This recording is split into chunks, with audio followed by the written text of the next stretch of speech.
Voilà, donc bienvenue au cours numéro 6 de projet Java. Alors, le cours est enregistré et vous aurez le lien hébergé sur YouTube après le cours. Voilà, donc est-ce qu'on peut, quelqu'un peut nous rappeler brièvement ce qu'on a vu jusqu'à présent? Un volontaire, s'il vous plaît.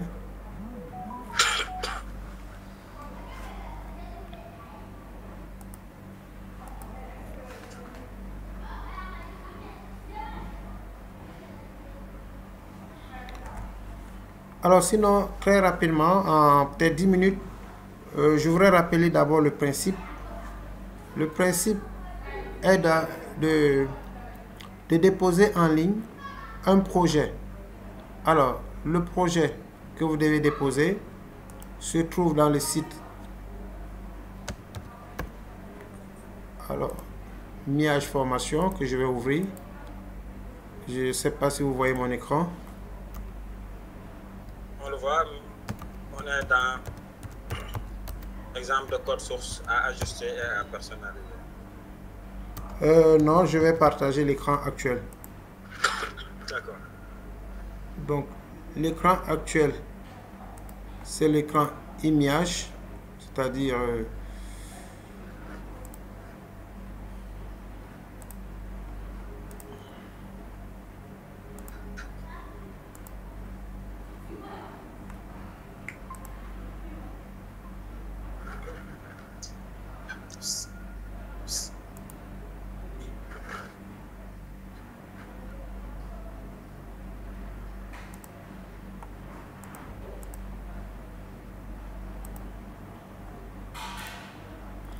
voilà, c'est ce tableau de bord là que je voulais présenter. Je ne sais pas si vous le voyez actuellement. Voilà, donc ici, il s'agit donc de déposer le projet dans cet écran-là, dans cette plateforme qui s'appelle Image. Donc ici, le projet se trouve dans projet de programmation Java. Et dans projet de programmation Java, vous avez projet programmation Java. Et en cliquant sur projet, normalement, on doit l'avoir.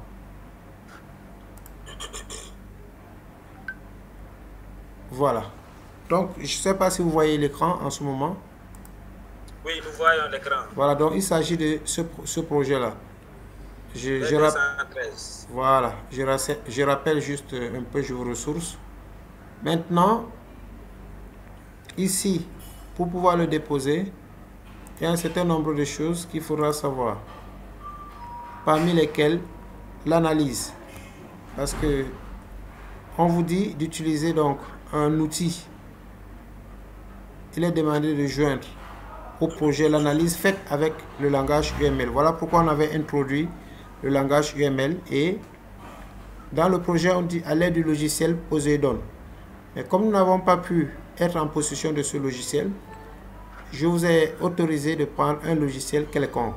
Et la dernière fois, nous avons utilisé un logiciel qui nous permettait de créer des diagrammes de classe et le diagramme de cas d'utilisation. Donc je vais me rassurer tout à l'heure si tout le monde a pu créer un petit diagramme de classe et un diagramme de cas d'utilisation. L'objectif de ces diagrammes était simplement de comprendre et de montrer que vous pouvez faire une modélisation dans un atelier de génie logiciel. Mais après ça, il faudra donc créer les classes en utilisant Java. Et je vous ai donné une introduction de création de classes, un modèle. Et je rappelle que ce modèle n'est qu'une trame. Ce n'est pas un travail fini, c'est juste une indication de solution. À vous de le peaufiner, à vous d'ajouter des attributs. Je peux donner une classe comme étudiant, je mets numéro de l'étudiant, le prénom, le nom, le sexe. Je m'arrête à 4 attributs, mais chacun peut ajouter des attributs. Par exemple, quelqu'un peut ajouter email de l'étudiant, c'est un attribut. L'adresse de l'étudiant, c'est un attribut. Donc, je donne juste quelques éléments, mais pas tous les éléments. Donc, quand je vais corriger, je ne sais pas si c'est moi qui vais corriger le projet, il faudra que je vois l'effort personnel. Voilà donc ce que je voulais un peu montrer. Et surtout que vous allez déposer après, donc après, à la fin du cours, je crois que vous aurez quand même un temps pour pouvoir déposer le projet. Et pour le déposer, je suis toujours dans mon écran. Vous cliquez sur Devoir, dans l'onglet Devoir, et vous voyez qu'il y a un bouton Ajouter un travail. Je ne sais pas si vous voyez, voilà, vous voyez mon écran, très bien. Donc dans Devoir, Ajouter un travail, c'est là où vous allez ajouter votre travail qui est constitué d'un fichier compressé qui contiendra les codes sources Java, les codes UML, c'est-à-dire le document UML que vous avez fait en UML. Vous pouvez envoyer ces mêmes documents, mais sous forme compressée. Et le document compressé aura le nom complet du candidat, suivi de... Donc, je vais vous écrire tout ça demain dans un document propre, toutes ces contraintes. Donc, le document à déposer est composé du nom complet du candidat, plus suivi de projet Java et le code du projet, c'est-à-dire le code que vous avez vu tout à l'heure. Voilà en gros le résumé de ce que vous devez faire à la fin de ces explications, parce que l'objectif était de vous conduire à pouvoir faire ce projet en vous donnant les éléments clés et vous aider à l'analyse et à la modélisation. Donc pour aujourd'hui, je vais ouvrir donc le premier document que je vais partager, le cours numéro 6. Professeur? Oui? J'avais une question. Oui, oui, je vous écoute. Concernant le projet que nous devons rendre, Oui. On va donner le sujet aujourd'hui ou bien après les cours? Non, le sujet, c'est ce qu'on est en train de... C'est l'écluse. Ah, c'est l'écluse? Oui, oui. C'est comme une dictée préparée. Vous travaillez, on travaille depuis lors sur un sujet. Ah, d'accord, d'accord. Parce que moi, c'est ce que j'avais écrit depuis le début, mais aujourd'hui, quand on parle de projet, on n'a pas encore fait allusion à l'écluse. Je me dis que... Non. D'accord, donc c'est bon. C'est l'écluse, c'est-à-dire que c'est comme une dictée préparée. On travaille, on a mis projet Java et ils ont mis l'écluse. Ils n'ont pas changé. Donc je n'ai pas proposé un projet. Je m'adapte au projet qui a été proposé par les collègues. Ok, donc comme vous l'avez dit, nous allons, comment dirais-je, faire le, comment dirais-je, expliquer le choix des outils utilisés, par exemple Eclipse oui. pour le codage, oui. et expliquer le Hydro aussi pour, comment dirais-je, pour la modélisation en UML. Voilà, vous avez tout compris. Moi, c'est ce que j'attends, que le candidat puisse me justifier ce qu'on appelle l'état de l'art, qu'il puisse justifier les environnements choisis, qu'il puisse me mettre les liens. En fait, vous aurez un rapport à faire, quoi, en dehors des codes sources, en dehors des documents UML, un petit rapport pour expliquer le travail. Donc, qu'est-ce que j'ai utilisé pour écrire les codes? Par exemple, je vais vous donner un exemple concret. Je vais partager mon écran tout de suite pour vous montrer un exemple. Les codes sources que vous avez, je vais vous montrer l'environnement que j'ai utilisé et je vais justifier un peu cet environnement. D'accord. Par exemple, voici un environnement. Je ne sais pas si vous voyez déjà mon écran. C'est en train de partager. Ok. Voilà. Voilà. On le voit. Ok, donc je vais prendre par exemple débit, panne, TP écluse. Voilà. Donc ici, je vérifie si vous voyez clairement. Voilà, vous voyez. Donc, dans cet environnement-là, d'abord, quel est cet environnement de travail? C'est l'éditeur que j'ai choisi. Alors, pourquoi j'ai choisi cet éditeur? C'est quel éditeur? Est-ce qu'il est gratuit? Est-ce qu'il est payant? Alors, donc, il faudra que je justifie. Pourquoi je l'ai choisi? Je l'ai choisi d'abord parce que, si vous allez voir tout de suite, je vais créer un nouveau fichier, CTRL-N. Lorsque je crée un nouveau fichier, il me demande quel est le langage de programmation que j'utilise. Donc, c'est un éditeur, oui, qui me met très à l'aise. Il fait tous les langages. Donc, d'office. Ça permet de coder facilement. Et tout. Voilà, vous avez compris. Donc, d'abord, il est multilangage. Donc, il me fait cette facilité. Si je veux le Java, je choisis dans ma liste Java. Si je veux autre chose, du latex, si je veux le Python, Si je veux le R, le PHP, donc j'ai la plupart des langages intégrés ici. Vous pouvez prendre même le bloc-notes, mais c'est à vous de justifier pourquoi vous l'avez pris. Donc voilà l'une des raisons qui me font prendre cet éditeur. Et il va basculer automatiquement la compilation. Parce que si j'ai tous mes outils ici, je peux compiler automatiquement si je choisis le langage voulu. Donc voilà pourquoi j'ai choisi ce code, cet éditeur que vous devez connaître. D'accord. Vous le connaissez, je crois. Oui, oui. Je pense que ça, c'est Eclipse, hein, parce que j'ai cet environnement-là. Ça ressemble à Eclipse, mais c'est Visual Studio Code. Ok. Ah, ok. Oui, le logo est là. Hein. Voilà. Visual Studio Code qui est vraiment... Parce que le DAC là, le noir là, ça existe sur... oui, oui, bien sûr. Bien sûr, voilà, le noir existe. Je l'avais utilisé. Voilà. Vous voyez, donc du coup, quand vous avez votre environnement, et puis il fait l'indentation des programmes, vous avez des programmes, les mots réservés, les commentaires, etc. Donc c'est très propre à mon avis. Mais en développement, vous n'avez pas d'obligation. C'est à vous de choisir vos environnements, de justifier vos choix et d'être convaincant. Et surtout de se retrouver, parce qu'il y a d'autres qui ne se retrouvent pas avec cet éditeur, ils préfèrent d'autres éditeurs.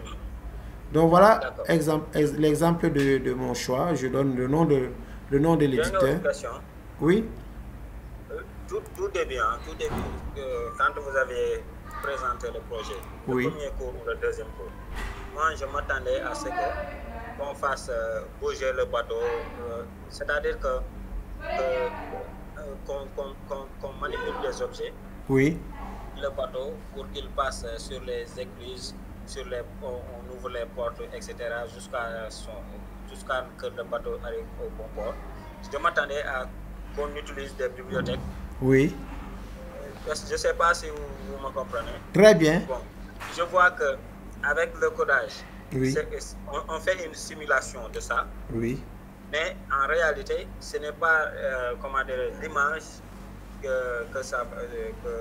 ce n'est pas on n'a pas les bibliothèques, les API, pour justement récupérer des objets, comme récupérer le bâton, récupérer l'écluse, récupérer tous ces trucs-là. Moi, je m'attendais depuis le début que ça soit un projet, peut-être, de cette façon-là, très graphique. Ok. Moi, après le code, aujourd'hui, quand vous avez envoyé le code, que j'ai compris que c'était juste une simulation. C'est une simulation, mais ce que vous dites est intéressant. Vous pouvez aboutir à cela en fonction des bibliothèques que vous avez choisies, graphiques, et des images que vous allez mettre dans votre... Vous aurez un dossier image. C'est-à-dire, si vous voulez pousser jusqu'à ce stade, mais ça c'est un grand développement quand même, qui va nécessiter un peu de temps, vous pouvez aboutir à cette simulation graphique qu'on avait présentée au début. Parce que ceux-là, ils sont partis de la simulation simple pour arriver à la simulation graphique, quoi. Et dans en bas du dossier, il y a le lien qui mène directement au projet. Par exemple, le lien HTML. Oui. Quand on arrive là-bas, on voit que ce projet-là a été codé en 99-2000. Donc, certainement, les objets ont beaucoup évolué en tout temps. Oui, oui, beaucoup. Voilà, les objets ont beaucoup évolué en temps. C'est sûr que donc, même au niveau du programme, il va falloir... c'est un grand projet que... le lien que je vous ai envoyé. Oui, oui. Il faut peut-être mobiliser beaucoup de développeurs. Oui, non, ce n'est pas une seule personne. Donc, pour vous, on vous fait découvrir le Java, on vous fait découvrir les outils, les bibliothèques, les classes, c'est surtout les classes. D'accord. Voilà, donc c'est ça, quoi. Donc, c'est pas méchant. D'accord. Seulement, si on peut après avoir des petits projets à réaliser avec vous, par exemple, utiliser le JPanel pour faire des petits logiciels. Oui, bien sûr. Ou bien de petits projets pour faire une application web. Ok. Ce serait vraiment... Oui, bien sûr, il y en a beaucoup. Les projets qui ont été réalisés par des personnes, parce que moi, mon cahier de charge, en fait, ici, c'était de vous accompagner à faire ce projet, parce que d'après le coordonnateur, vous avez eu un cours de Java où on vous donne tous les outils, où on devait vous donner tous les outils. C'est ce que le coordonnateur m'a dit, qu'il y a un cours de Java qui a été fait, mais ça, c'est juste un projet pour appliquer le cours qui a été fait. D'accord. Je ne sais pas si j'ai mal compris ou bien... Non, c'est bien, seulement que le cours, vraiment, Voilà. Ça c'est allé très vite. Voilà, c'est ce qu'il m'a juste dit que le fort, tu ne vas pas faire un cours de Java. Tu vas juste Oui, pour oui. accompagner à faire le projet. Non, au moins votre projet là, votre cours nous a permis de comprendre certaines choses. Ah, d'accord. Donc, Voilà, mais oui. très sérieusement, il faut que je pense avec les autres qui sont là, hein, ils ne vont pas me démentir, je pense. Ah, donc, parce que Java, il faut le faire en profondeur pour qu'on comprenne les outils et les bases. Il faut qu'on le fasse en profondeur parce qu'il y va de notre intérêt pour pouvoir continuer les autres. Oui, parce que ça va vous poursuivre en Master 2. Mais bien sûr. Oui, déjà en Master 2, vous allez le refaire. Parce qu'en Master 2, il y a un cours de Java, carrément. Ok. Il y a un cours de Java. Ceux qui font Master 2 en ce moment, ils ont un cours de Java. Et attention, le Java va les poursuivre dans XML, dans les cours de protocole, dans les cours de... Dans plusieurs... Oui, dans les cours de réseau, justement, ok. Dans les autres cours, dans l'Unix, le Java va les poursuivre dans presque tous ces environnements. Mais on ne rend pas le Java obligatoire parce que à côté du Java, il y a d'autres langages. Seulement, il est plus flexible, quoi. Mais on dit, parce qu'il y a des étudiants qui disent qu'ils ont appris plutôt Python ou bien PHP, etc. On leur dit, d'accord, développez dans le langage où vous êtes à l'aise. Vous savez, avec l'exigence maintenant de l'intelligence artificielle, il faut être bien en Java. Oui, bien sûr. Je pense que il faut qu'on s'ouvre vers ce domaine-là. Oui. C'est vrai que le Python, je ne sais pas. Nous, on ne l'a pas encore. On n'a pas un programme sur le Python. Oui, il a beaucoup de bibliothèques. Beaucoup de bibliothèques, mais bon, le Java est toujours académique. Il est toujours conseillé pour permettre aux développeurs, aux gestionnaires de données, d'être en interaction directe au cœur des données. Et avec le data mining et le data warehouse, le Java excelle dans tous ces environnements. Je suis en train de monopoliser la parole, malheureusement, mais je voudrais que vous continuiez à nous accompagner, en nous donnant des petits projets. Oui, bien sûr, je pourrais le faire, même si c'est à titre individuel. Parce que le prochain cours qui sera programmé, ça risque d'être le projet Unix. Linux, quoi. Et dans Linux aussi, on peut utiliser soit le Java, soit le C++, etc. Donc, c'est toujours à votre choix. D'accord, c'est bon. C'est bon, alors. Est-ce que les autres... Camarades, Alors, pour les autres, pour expliquer un peu, donc, je disais que le projet final doit avoir des codes pour la simulation. Je donne un exemple dans le code qui est dans le code dans l'interface, donc TP Java ici. Si vous voyez le menu, par exemple, alors où est-il? Donc je vais changer de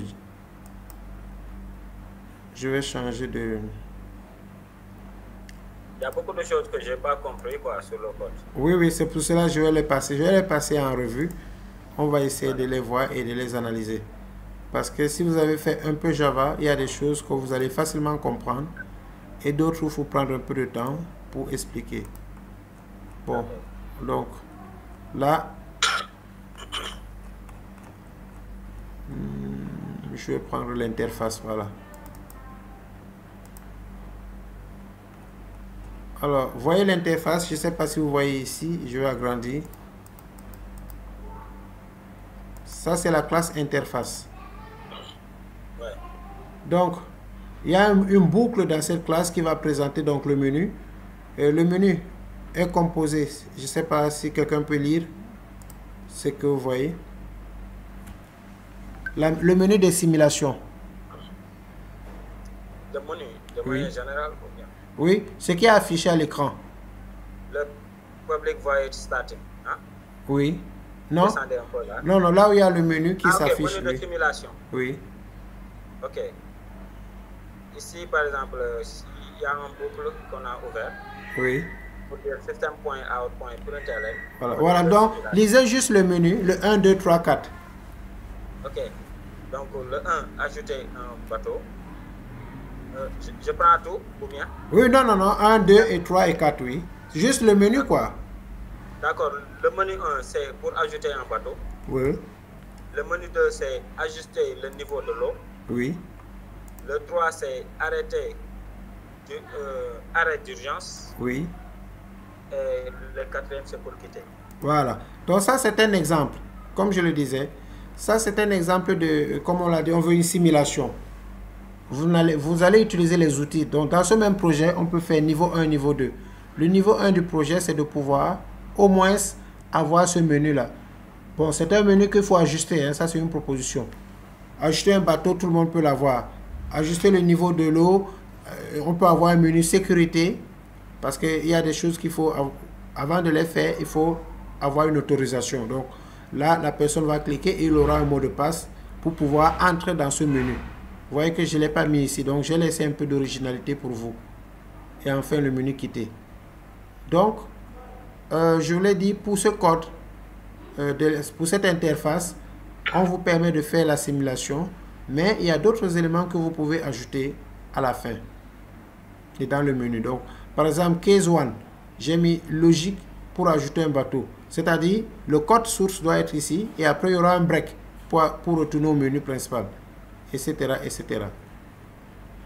Donc, je vais partager donc, le premier document que je vous ai donné. Je crois que c'est celui...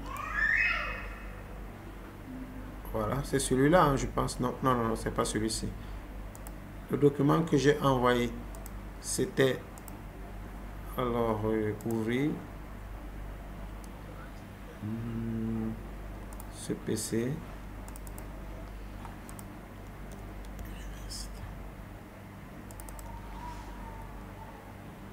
Image cours 6.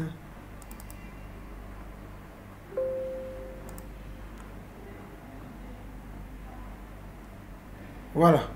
Donc, ici,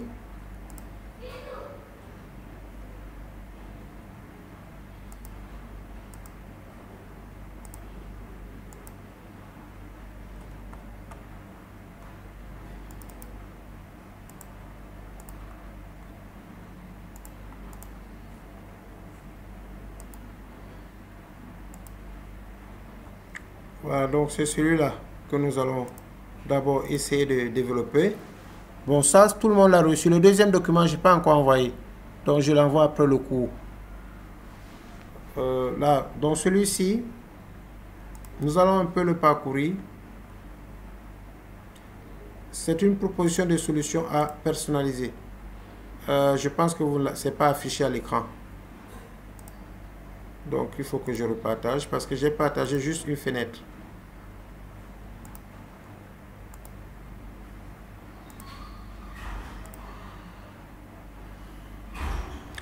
Voilà, donc, je vois que Sidi n'est pas là, il est reparti. Hein, monsieur Abdourahmane? Oui, il est reparti. Il est reparti. D'accord, donc on va commencer. Ils auront le document de toute façon. D'accord. Voilà, donc, premièrement, donc nous avons ici le premier, la méthode pour ouvrir la porte supérieure proposée par, oui, voilà, une méthode pour ouvrir la porte supérieure. Ce sont des méthodes. Et ce sont ces méthodes-là qui devaient figurer dans le diagramme que nous avons commencé à faire. Et je vous ai donné des indications. Donc, nous avons notre première méthode qui parle de ouvrir. Il y a un espace. Hein. Bon, pour que ce soit plus simple, ouvrir porte supérieure, on le laisse comme ça. Donc, ici, vous avez dans cette méthode les différentes procédures qui vont vous permettre, donc, entre autres, d'ouvrir la porte, de fermer la porte, d'ouvrir la porte supérieure, d'ouvrir la porte inférieure. Et à l'issue de cette action, la méthode va aussi permettre d'activer le moteur. Donc, vous avez une autre méthode, activer moteur. Et dans cette méthode, vous avez donc l'unité de sortie qui vous permet de dire si le moteur est activé ou pas. Ce qui n'a pas été fait ici, c'est le contraire. Si le moteur n'a pas été activé, alors vous savez qu'il faudra envoyer l'autre message pour dire que le moteur n'a pas été activé. Donc tout n'a pas été donné, c'est les extraits. Maintenant, en bas, il y a une autre méthode pour désactiver le moteur. Je ne sais pas si vous voyez. Vous voyez mon écran? Oui, on voit pas. Voilà, donc pour désactiver le moteur, ici c'est un booléen qui a été planifié. Bon, ça c'est le code. Maintenant, il faut essayer de le regarder. Si vous avez une question, je peux intervenir sur la question. Là, je vous donne directement les résultats qui vous aident à aller un peu vite et comprendre. Donc là, c'était d'abord, comme je l'ai dit, ici, les méthodes de gestion des pannes, de sécurité et de contrôle des débits en fonction des spécifications. Et tout à fait en bas, ici, vous avez la gestion des pannes. Et tout ça, c'est à votre appréciation. Ce n'est pas des choses qui ont été demandées. D'accord. Oui. Alors, pour la classe Euclid, je l'ai déjà reprise de l'autre côté.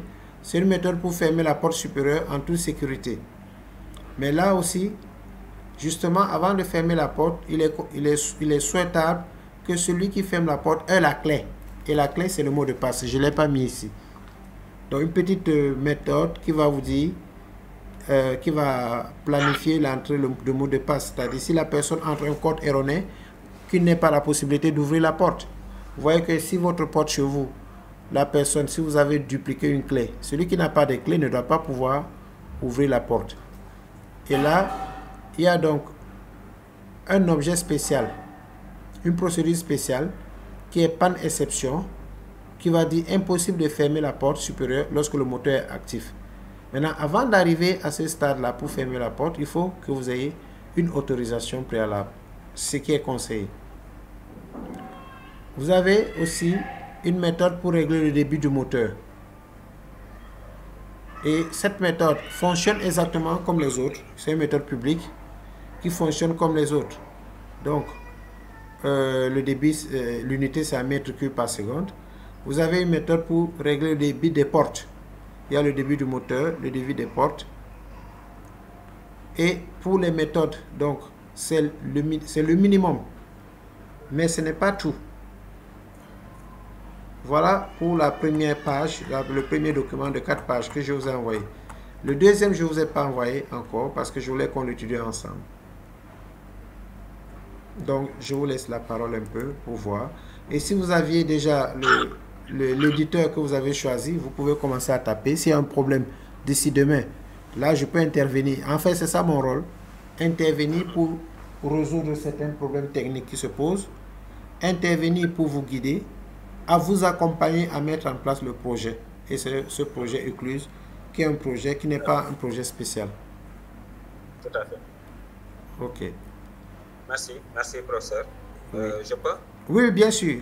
Vous avez la parole. Voilà, donc merci pour la présentation.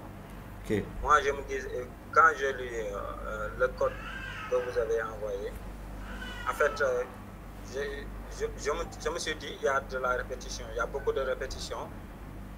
Et par exemple, au niveau des méthodes, oui. Quand on dit public void, ouvrir porte supérieure, par exemple, la première méthode qu'on a codée, la première méthode, oui. Porte.lock, try, avec tout ça, en fait, finally, quand on, par exemple, cette méthode-là nous permet d'ouvrir la porte supérieure. Oui. Et donc, on suppose qu'il y a 2 portes. Si cette méthode-là n'ouvre pas la porte supérieure, automatiquement, donc, moi je pensais qu'elle ouvre la porte inférieure. Mais on a codé la porte supérieure, ensuite on est revenu en bas pour coder la porte supérieure. Je ne sais pas si je me fais comprendre. Non, je comprends très bien. Je comprends très bien et c'est bien de faire la remarque. À partir de là, on pouvait à partir de là, par exemple, dire porte.lock et donner le message. C'est-à-dire si c'est pas Jean, c'est Paul. Ok. Est-ce que vous avez compris? Très bien compris. En fait, si je vous coupe pas, c'est un algorithme. Maintenant, c'est à vous de voir comment assaisonner cela. C'est-à-dire, on vous donne tous les ingrédients et on vous dit de préparer le tchéboujen. S'il y a 10 personnes, il y aura 10 méthodes différentes. C'est ça.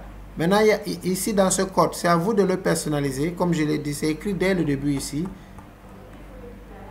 Ah, ben, je crois que vous ne voyez pas mon écran. Et puis, si on a, par exemple, port lock.unlock, hein, Oui. on trouve la même, je sais pas, on trouve ça va représenter une méthode, mais on trouve la même méthode dans chacune des comment dirais-je, c'est une variable ou je sais pas comment je vais l'appeler. Chacune des procédures ou bien? Chacune des procédures a le même port lock. Oui, on a appelé la procédure. On l'appelle. En fait, vous n'êtes pas obligé de l'appeler. Donc là où vous voyez la répétition, effectivement, c'est vrai. Méthode pour ouvrir la porte inférieure. Donc, ouvrir porte inférieure. Vous voyez, port lock.lock. Ici, c'est la procédure qui permet, que vous avez déjà défini dès le début ici, qu'on inclut. C'est un héritage. Oui, effectivement, on a vu. Voilà, c'est l'héritage.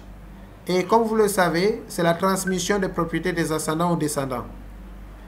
Alors, ça c'est ma logique. Dans ma logique, pour pouvoir ouvrir une porte, X, s'il y a 3 portes, j'ai ouvert la première. Pour ouvrir la deuxième, la première est déjà ouverte. C'est ce que je répète. C'est-à-dire, c'est comme la troisième forme normale. Pour aller à la troisième forme, il faut la première forme et il faut la deuxième forme. Maintenant, à celui qui va personnaliser le code, de voir s'il va reproduire cela, pourquoi il va le reproduire. Donc voilà, parce qu'il y a des choses qui se répètent. Maintenant, vous pouvez enlever cet héritage, parce que ça c'est sous forme d'héritage.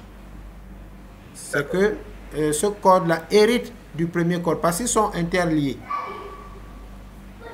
Voilà pourquoi vous voyez une répétition. Et maintenant, c'est à vous de voir quelles sont les différentes possibilités ou bien quelles sont les différentes manières que vous proposez pour pouvoir bien le gérer, pour éviter parfois les redondances ou les répétitions. D'accord. C'est bon. Ok. On peut y aller. On peut y aller. On va marquer une petite pause de quelques minutes. D'accord. Je prends un petit café et on revient. Merci. Donc, je vais mettre l'enregistrement en pause.